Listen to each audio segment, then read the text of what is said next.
Jai Shri Krishna everyone. Today the topic is difference between agreement and contract. Basis of differences.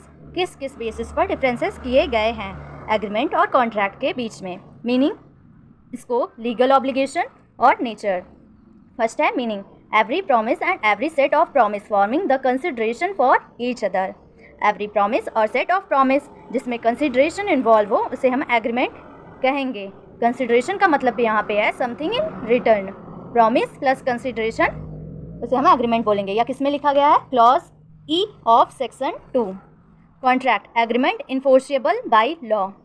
कोई भी agreement जिसमें enforceable by law involve हो legal तो उसे हम contract बोलेंगे. Agreement plus legal enforceability. Enforceable by law का यहाँ मतलब है the fact that a law और rules is enforceable. Scope, it is a wider term including both legal and social agreement. Agreement एक वाइडर टर्म है जिसमें social agreement, legal agreement, domestic agreement भी आते हैं.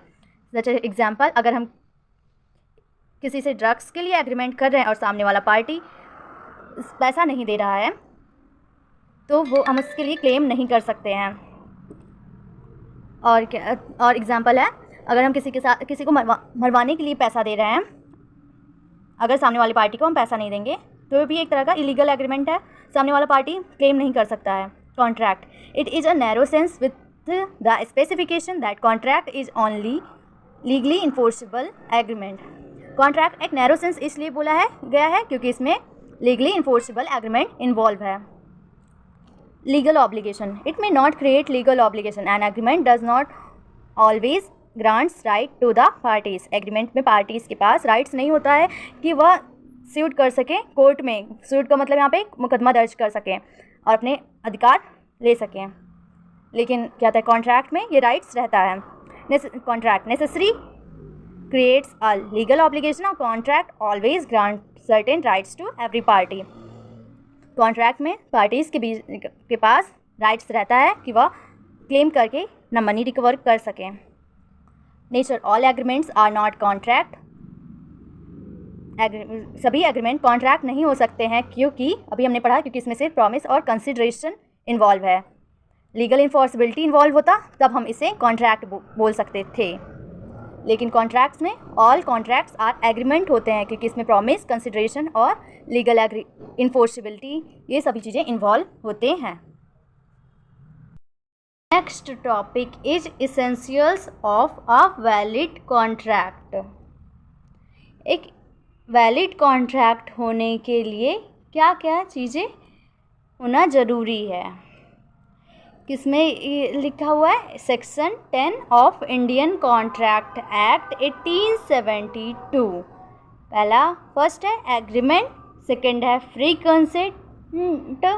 किसी के साथ हम जोर जबरदस्ती करके कॉन्ट्रैक्ट नहीं कर सकते हैं. इसमें ये सब चीज़ें अभी हम आगे पढ़ेंगे.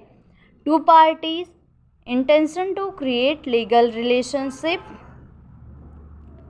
competency of the parties, lawful consideration, legal object, fulfillment of legal formalities, certainty of meaning, possibility of performance, not expressly declared to be void as per section 24 to 30 and 56.